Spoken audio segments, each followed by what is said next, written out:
Great news from the coal industry. Let me give you just one stat. Coal exports have increased by 60% so far in 2017. It's incredible. I've listened to and read about miners who say they're getting $1,000 bonuses, about how their companies are refunding their health care plans to get better coverage. I mean, it's wonderful for their families. It's just a great thing to hear. And I could give you so many more stats, but let me stop with that. Now, this is great considering what Barack Obama did to the coal industry, because you remember, it was his goal to wipe it out, and he was really good.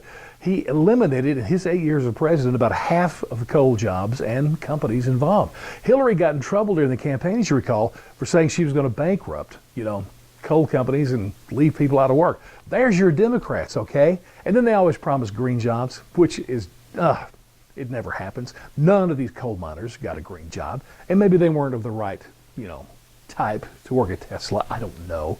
But there were no green jobs. So keep voting Democrat. You get more crazy stuff like that. And the fake news part, let me tell you what that is. I went to Google just for the fun of it because you don't hear much about the coal industry in the news or from the regular media. So I was just curious what was being said, and so I Googled the term coal industry. That was it. The whole first page was absolutely 100% negative. I wrote down 4 just of the later articles because every one of these people that did these knew the coal industry was coming back, okay? Here we go, June 1st from NBC. Here's the headline. Even with Trump as cheerleader, coal industry can only decline. From July 2nd, AOL, the coal industry is collapsing. From July 30th, Reuters, this one I particularly like. Listen to the first part of it.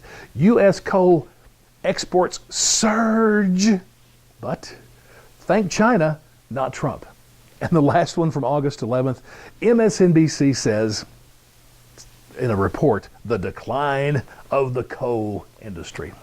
Whatever. You know what? Fake news is fake news. We just have to keep pointing it out. I wish we could cut the spigot off to them somehow, but I guess we're just going to have to put up with it forever. And by the way, just to end this on kind of a fun note, of all those exports, guess where they're going? Mainly Europe. The big climate change headquarters of the world. And do you remember the Paris Climate Agreement that was so crazy that Trump got us out of?